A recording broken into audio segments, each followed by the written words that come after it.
Guinea-Bissau military seizes power, election halted, borders closed, former President Goodluck Jonathan trapped among observers.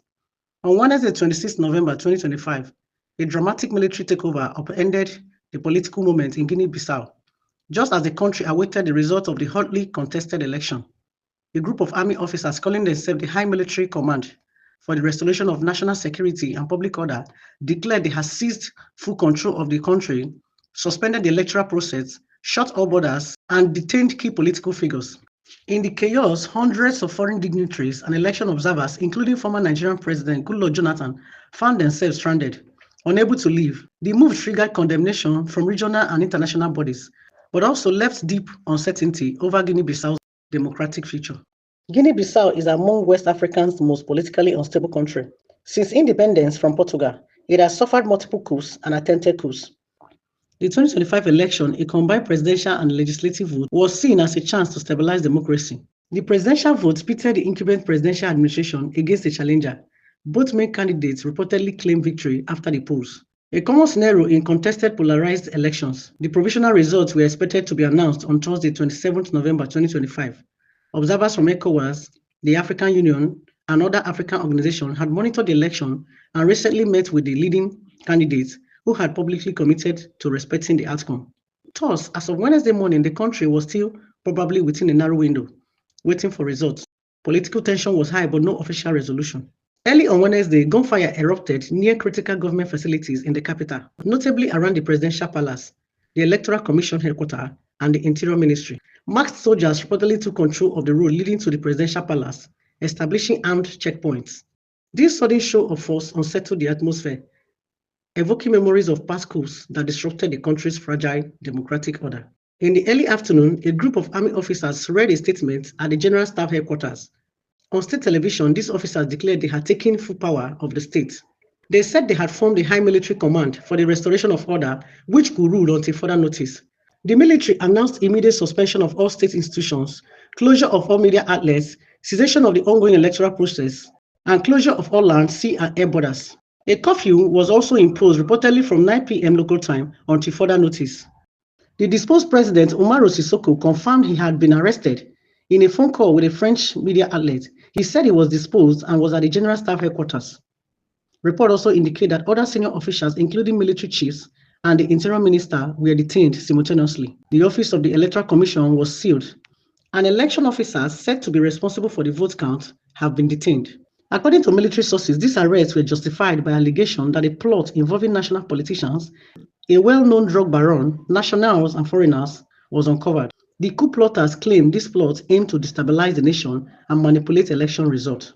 Thus, within hours, the military had effectively dismantled the institution of the state, taking over physical control of the capital, and placed top political, electoral, and security bodies under detention.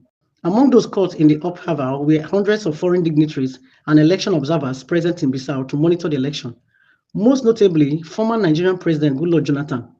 Many news outlets reported that Jonathan, along with other observers, became trapped in Guinea-Bissau after the coup and border closures. According to sources close to Jonathan, he and his delegates are safe but unable to leave. Flights are grounded, the airport is effectively shut, and land through sea routes sealed, leaving foreign visitors marooned until further notice. Despite being stranded, observers including Jonathan have already publicly decried the coup, calling for a swift return to constitutional order and for the release of detained officials. The reaction to the coup from regional and international actors was swift and sharp. The observer missions from ECOWAS and the AU, whose heads include former presidents and respected regional figures, strongly condemned the military takeover, calling it a serious derailment of democracy in Guinea-Bissau. They deplored the arrest of election and state officials and demanded their immediate release so the election process could resume. The missions called on ECOWAS and the AU to take necessary actions to restore constitutional order. They also urged calm among citizens. International reactions followed. The government of Portugal urged an end to violence, demanded resumption of vote counting, and condemned the border closure and institutional suspension. United Nations UN Secretary General reportedly expressed deep concern at the unfolding events, calling on all national stakeholders in Guinea-Bissau to show restraint and respect the rule of law. In short, the coup and its timing, coming just before an election result, has provoked strong regional and international condemnation. Observing mission heads, including Jonathan, used their platform to call on institutional order to be restored, for the detained officers to be freed, and for the electoral process to continue. It may help to understand why the army struck now, and what they claim motivated them based on their statement and context. The military claims they uncovered a plot to destabilize Guinea-Bissau, involving national politicians, foreign actors, and unknown drug baron. According to them, the plan included manipulation of election results and deployment of war weapons. Guinea-Bissau has a long history of electoral disputes and susceptibility to illicit activities, notably drug trafficking. Observers and some analysts have described the country as a narco state, highlighting the rooted institutional fragility. Both top presidential candidates had claimed victory in the election. With provisional results expected imminently, the stake and risk of disputed outcome were high. The military may have exploited this moment of tension to assert control under the pretext of restoring order.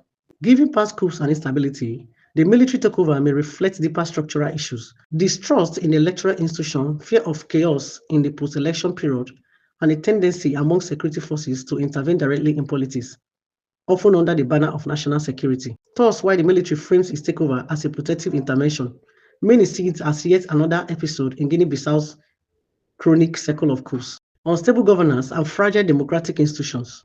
The presence of former heads of state and regional dignitaries, including Goodluck Jonathan and former president of Mozambique in Guinea-Bissau, was part of a broader observer mission organized by ECOWAS and the AU. Their mandate was to monitor the elections, ensure fairness, and validate the process. Because of the coup, observers now find themselves in a precarious situation. They are stranded, borders closed, flights grounded, curfew imposed. Despite this, they have already condemned the coup. Observers' leadership publicly decries the disruption of the electoral process, demanded release of detained officials, and called for constitutional order to be reinstated. Having high-profile figures like Jonathan publicly speaking out draws global attention and complicates attempts to normalize the coup. At this stage, Goodluck Jonathan isn't merely a stranded guest. He is also part of the diplomatic and moral force pushing for a return to democracy. Given how events unfolded and the responses so far, a number of scenarios could play out in the coming days or weeks. One, international pressure could force the junta to reverse course. The joint condemnation by ECOWAS and EU, backed by respected former heads of state, may translate into diplomatic pressure, sanction, or demands for restoration of constitutional order. Two, junta consolidation, a prolonged military rule.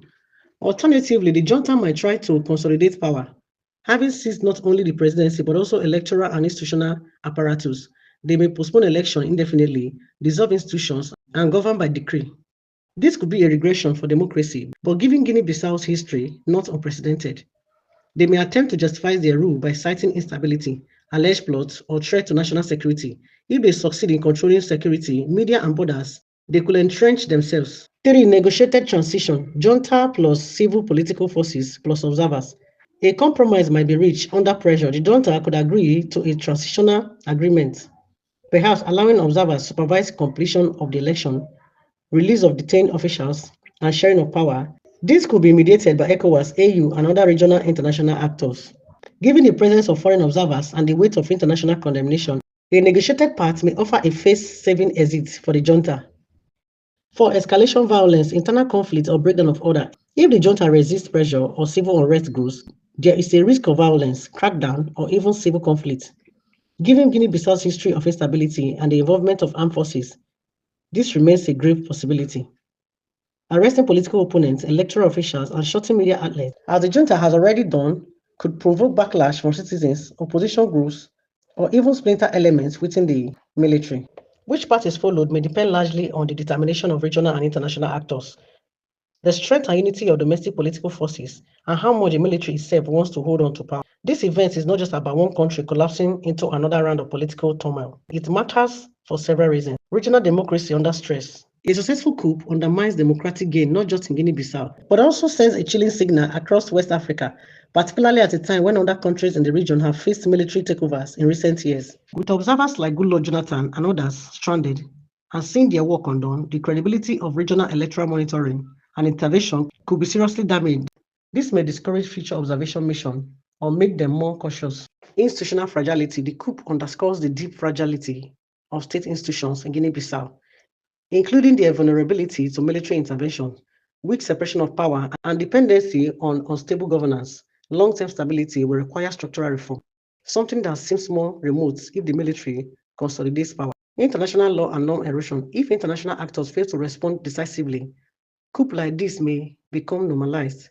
This could erode norms around domestic transition, respect for constitutions, and peaceful power transfer, especially in the post-colonial states with history of instability. Therefore, what happens next in Guinea-Bissau, whether restoration of order, transition, or deeper crisis, will reverberate beyond its borders. The event of 26 November 2025, the military seizure of power in Guinea-Bissau, represents a major setback. The electoral process has been suspended, institutions paralyzed, borders closed, civil and political liberties curtailed, and foreign observers, including former President Goodluck Jonathan, are stranded. Despite the instability, several signals give hope that constitutional order may yet be restored. What to watch out in the coming days: whether the detained president, electoral officials, and opposition figures are released, whether the military allows the election result to be announced and respected, or tries to annul the vote entirely. How ECOWAS, AU, UN, and foreign governments respond: will they issue sanctions, travel bans, or other pressure tools? Whether civil society and domestic political actors organize resistance or negotiations, whether foreign observers, include Goodluck Jonathan, are able to leave Guinea-Bissau safely or remain to push for restoration of order. For now, the country stands at a crossroad. The decision made in the next few hours or days may determine whether Guinea-Bissau returns to its democratic path or sinks deeper